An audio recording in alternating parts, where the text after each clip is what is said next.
Madame, Monsieur, bonsoir. Les images de l'opération étaient impressionnantes.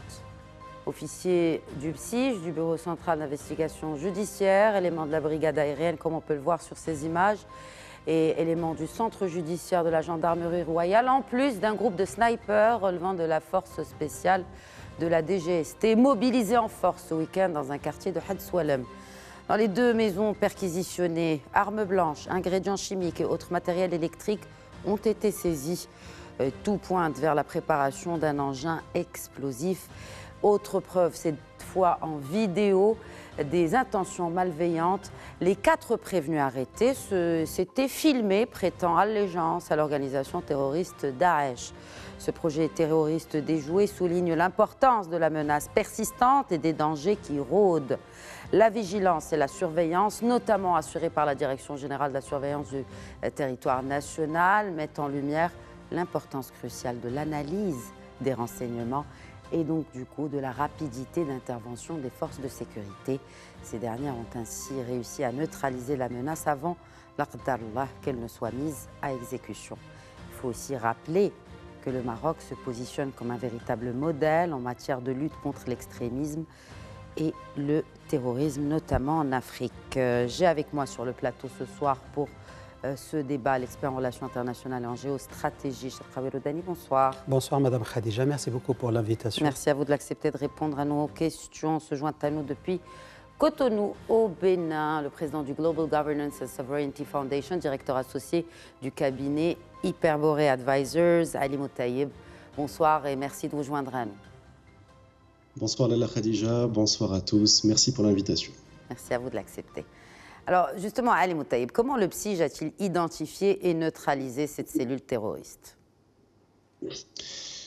Effectivement, l'opération, comme vous l'avez bien mentionné, était très impressionnante, mais elle démontre avant tout la stratégie d'anticipation des organes, des services de renseignement marocains, notamment les services de la DGST et les PSIJ, pour repérer ces cellules avant qu'elles ne puissent intervenir. L'objectif est d'abord, à travers une veille permanente de renseignement, à travers des outils techniques et des outils humains, de pouvoir cartographier et détecter ces cellules dormantes avant qu'elles ne deviennent actives et puissent passer à l'acte. Donc il y a eu effectivement ces 4 individus qui ont été arrêtés à la dernière minute. Il y a eu un travail effectivement de repérage d'une vidéo, il y a eu une allégeance de la part de ces individus au groupuscule Daesh, ou plus exactement l'organisation État islamique au sein du Grand Sahara, ce qui est assez inédit, je pense qu'on pourra développer ça par la suite. Et donc la stratégie est avant tout proactive d'anticipation. C'est ce qui fait la force et aussi le leadership qui est reconnu à l'international de la part des services, de l'ensemble des organes de services de renseignement marocains.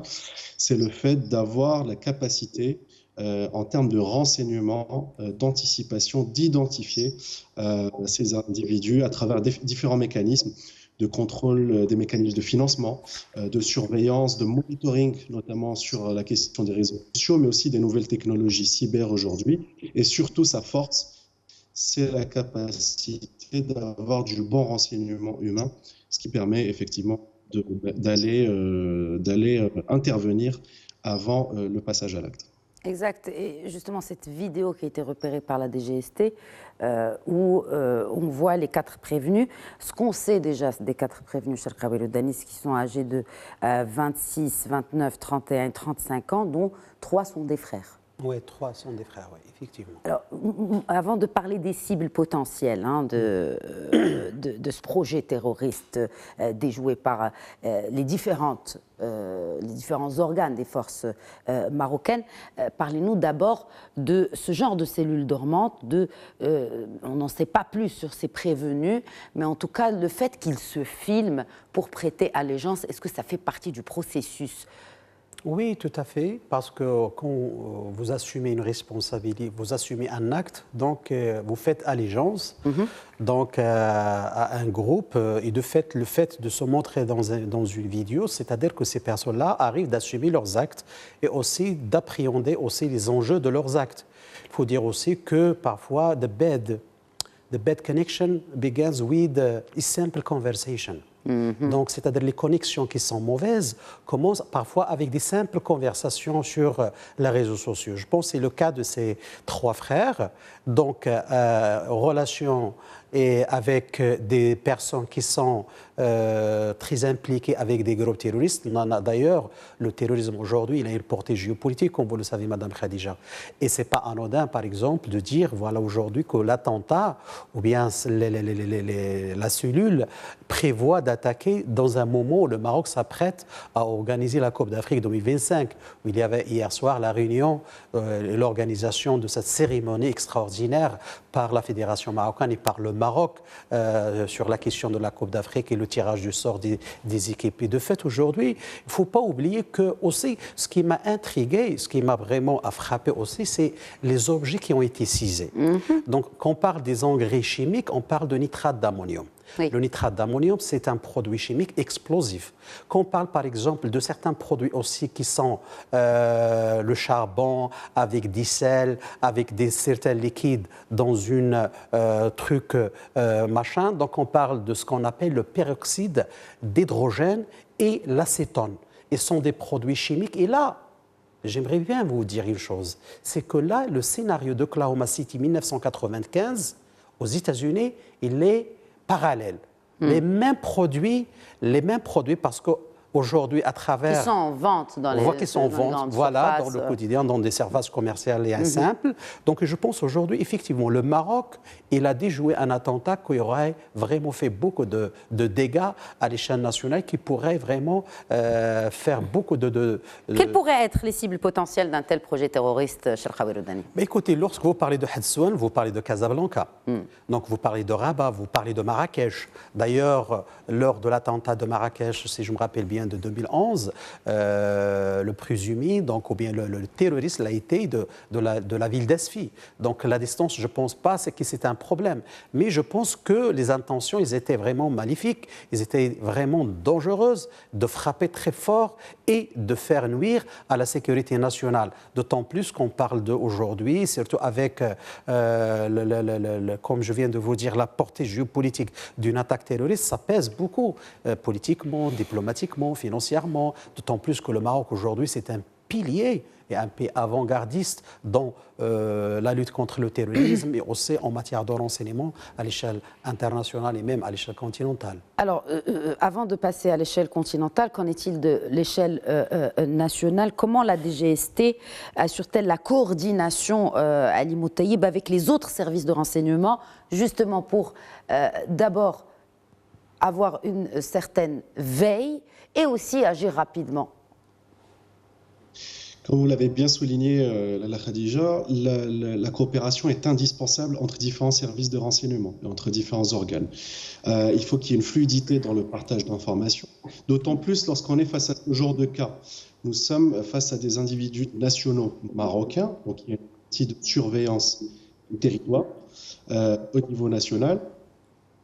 Il y a une partie de surveillance électronique essentielle qui permet de repérer à travers cette veille ce genre de vidéos, en tout cas ce genre d'alerte, de signaux qui permettent de collecter, mais aussi du partage d'informations avec les services de renseignement extérieurs. La JED qui intervient, notamment que c'est un groupuscule, et là c'est ce qui peut nous interpeller, c'est que c'est un groupuscule opérant au Sahel. Voilà, c'est l'organisation État islamique dans le Grand Sahara. Et donc, le partage d'informations... Mais quel est le lien, justement, quand on parle de Daesh et quand on parle de ce groupuscule qui opère dans cette région du Sahel, et quels sont les liens potentiels entre ces cellules dormantes sur le territoire marocain et ce groupe terroriste opérant beaucoup plus au sud, c'est-à-dire dans la région du Sahel? Effectivement, c'est un groupe terroriste qui a l'habitude d'opérer avec des groupuscules, des officines sur place, avec des groupes d'insurgés, avec des attaques au niveau local, au niveau des différents villages, des prises de rançon.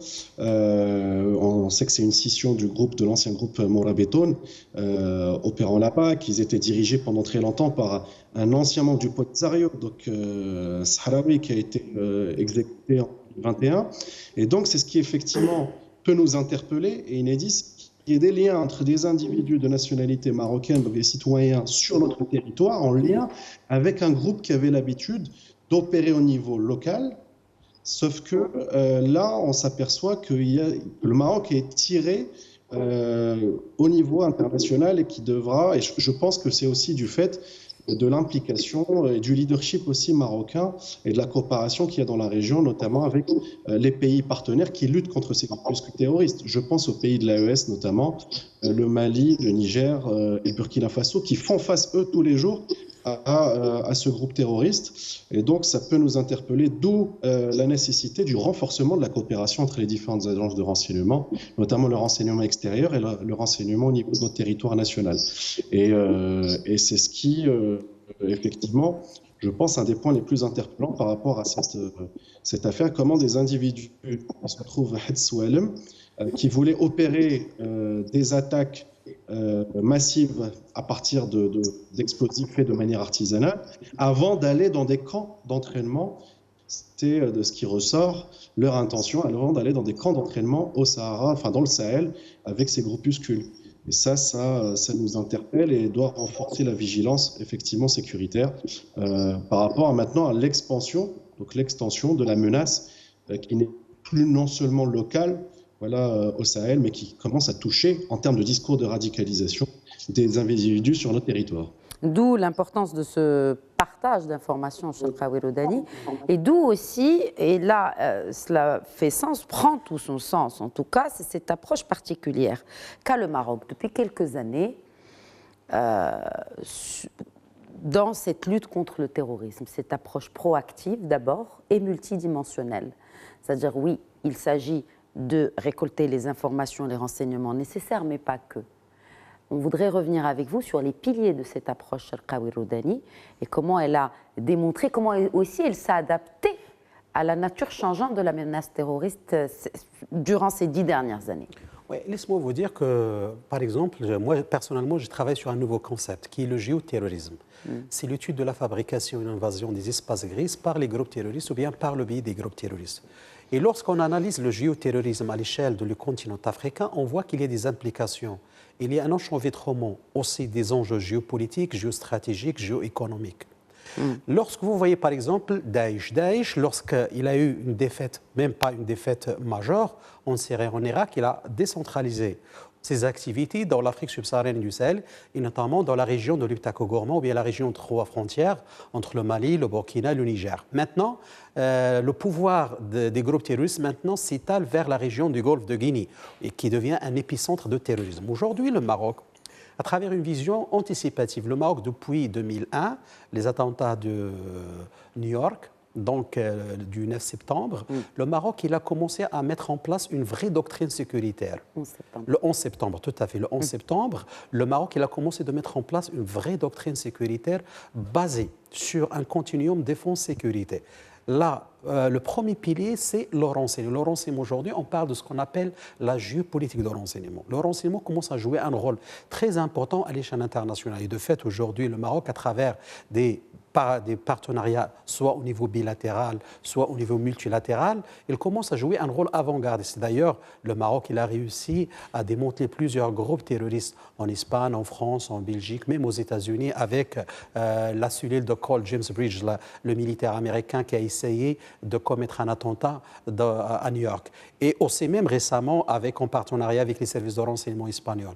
Mais le renseignement aujourd'hui, il devient un pilier central dans la diplomatie sécuritaire et aussi dans la lutte contre le terrorisme. Si vous ne disposez pas assez d'informations, si vous n'arrivez pas à mettre cette information dans le circuit qu'il faut, parce que la collecte, peut-être, vous allez avoir des informations, mais est-ce que vous pouvez faire le recoupement de ces informations dans une machine, l'input, le output, pour arriver à détecter l'enjeu et la dangerosité de cette information. Là, c'est la spécialité et aussi la spécificité du service de renseignement marocain, c'est le HUM-ENT. C'est le service c'est le renseignement à travers les éléments humains. Parce qu'aujourd'hui, vous savez, les groupes terroristes, quand vous parlez par exemple du groupe de Ayad al-Ghali, le soutien de l'islam aux musulmans, ou bien le groupe de Front Massina Dama de Koufa, ou bien le groupe de Ansar al-Islam, ou bien le Morabitoun, ou même le groupe maintenant de Daesh, au Grand Sahara de Daesh, qui a été bâti par un certain séparatiste et qui fait partie du Polisario, Adnan Abou Walid Sahraoui, sont des groupes qui agissent et qui travaillent aussi en connivence. Parce que n'oublions pas que la région de l'Iptako-Gourma, c'est une région, il y a un vide géopolitique et un vide géosécuritaire. C'est une plaque tournante du cocaïne, des armes illicites, aussi du traite humain. Et de fait, il y a beaucoup d'entrées d'argent. Donc, et de fait, comme j'ai dit un jour ici avec vous, Madame Khadija, le terrorisme en Afrique aujourd'hui, et notamment dans cette région, devient une culture. Ce n'est pas une idéologie. Parce que derrière là, il y a des entreprises, des gens qui ont formé des entreprises et qui travaillent en connivence avec des organisations transnationales, je parle des organisations criminelles. Mais de l'autre côté, il y a aussi, parce que vous avez, je pense que c'était Ali Moutayeb qui l'a évoqué tout à l'heure, c'est le Maroc coopère avec des pays, mais pas que. Coopère aussi avec des organisations de lutte contre le terrorisme.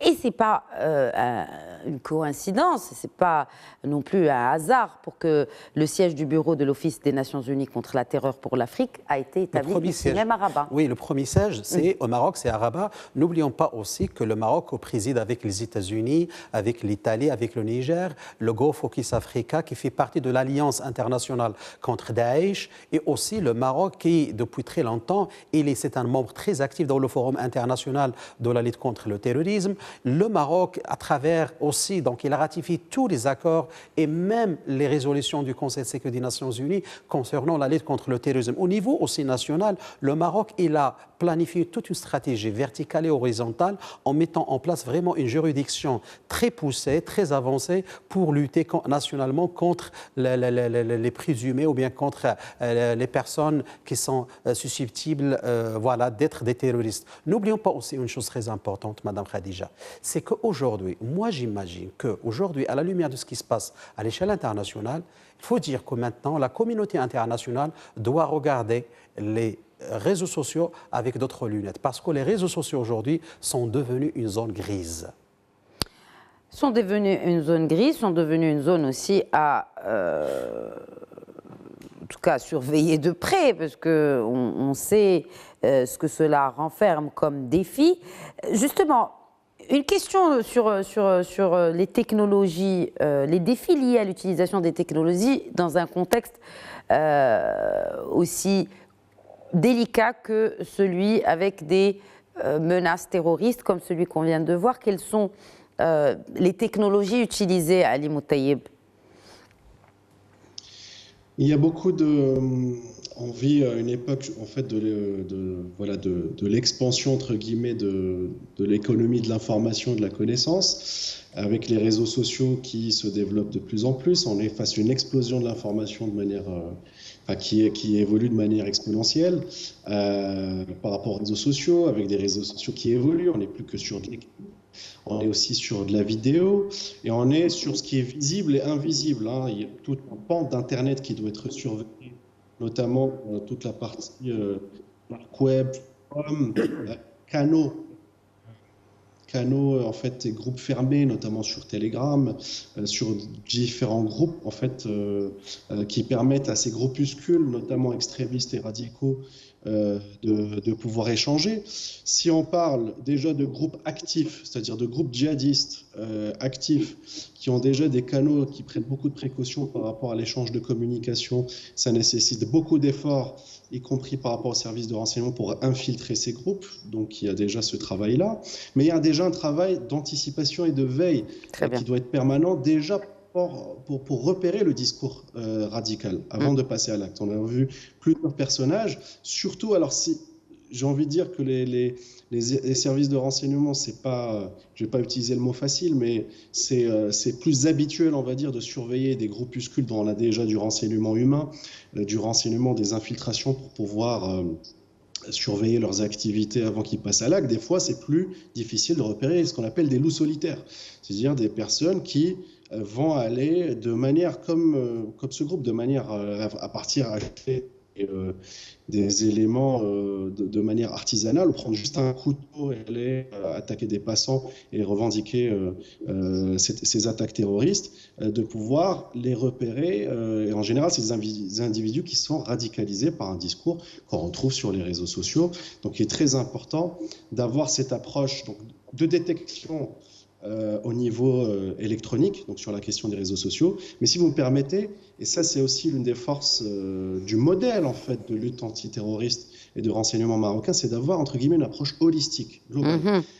Ne pas qu'une approche sécuritaire, d'aller intervenir ou d'anticiper en termes de renseignement, mais de travailler à lutter d'abord contre ce discours radical, à travers, depuis des années, les efforts que fait le Maroc, à travers la formation des imams, avec l'Institut Mohamed VI de formation des imams, où il y a justement la formation au Sahel. Il y a aussi, donc, aller à l'origine attaquer ce discours, aller aussi attaquer les questions de précarisation sociale qui peuvent mener à être plus à l'écoute à des discours de radicalisation, que ce soit sur le territoire national, mais aussi au niveau de la région sahélienne. C'est l'un des intérêts, en tout cas l'un des axes, par exemple, de l'initiative royale de désenclavement du Sahel, c'est de pouvoir ouvrir des perspectives aussi de croissance et de développement économique pour ne pas laisser un terrain la nature a horreur du vide, donc ne pas laisser un terrain de jeu à des groupuscules de radicalisation face à une jeunesse qui n'a peut-être pas d'avenir et donc serait plus à l'écoute à certains discours de radicalisation. Comment justement, outre cet institut quand même unique en son genre, qui forme les imams, Institut Mohamed VI pour la formation des imams, comment le Maroc partage d'autres expertises et des ressources aussi avec les partenaires africains? Il y a de l'expertise, il y a différentes dimensions effectivement d'expertise. Il y a la dimension sécuritaire tout d'abord, le partage de renseignements, la coopération sécuritaire et militaire entre les pays partenaires, notamment en Afrique de l'Ouest et au Sahel, si on parle par rapport à cela. Il y a la question de la formation donc, au niveau culturel à travers l'Institut de formation des imams, surtout qu'il y a une base, on va dire, religieuse et spirituelle commune en termes de jurisprudence malékite, en termes de théologie ash'arite et en termes de soufisme d'Al-Junayd avec les différentes confréries. Et donc il y a une base commune et à travers aussi les mécanismes de coopération économique pour justement couper l'herbe sous le pied de potentiels groupuscules qui visent principalement la jeunesse des pays de la région. Notamment du Sahel. Absolument. Alors, dernière question, Cheikh Kaboul Redouani, quelles sont les stratégies communes qui pourraient être mises en place pour stabiliser cette région du Sahel? La première chose la plus importante, c'est le développement. Il n'y aura pas de sécurité sans développement. Je pense à Majesté le Mohamed VI en mettant en place plusieurs approches économiques de développement, surtout le désenclavement du pays du Sahel, ou bien l'inscription des pays afro-atlantiques dans la stratégie de l'Atlantique. Aussi, la mise en place d'une stratégie globale sur la lutte contre le terrorisme, parce qu'aujourd'hui, il faut le dire, après l'opération Barkhane Serval, après le retrait de la mission onusienne de la stabilité, de la stabilisation du nord du Mali, je pense aujourd'hui il y a un vide géopolitique qui s'installe dans certaines régions là-bas. Donc je pense aujourd'hui il faut travailler sur le développement. Le développement, j'imagine, c'est la condition sine qua non de la sécurité. C'est une région qui est très pauvre, une région qui connaît vraiment des déficits en termes de perception et de développement économique. Je pense aujourd'hui la communauté internationale doit regarder cette région comme voilà, une Quand priorité. Vous dites communauté internationale, c'est l'Europe, les États-Unis. Je parle l'Europe, les États-Unis. La Russie regarde déjà cette région du monde. Aussi, il faut dire que l'enchevêtrement des enjeux géostratégiques, malheureusement, aussi ne donne pas vraiment une bonne image sur le devenir sécuritaire de cette région. Et de fait, aujourd'hui, j'imagine, au niveau de renseignement,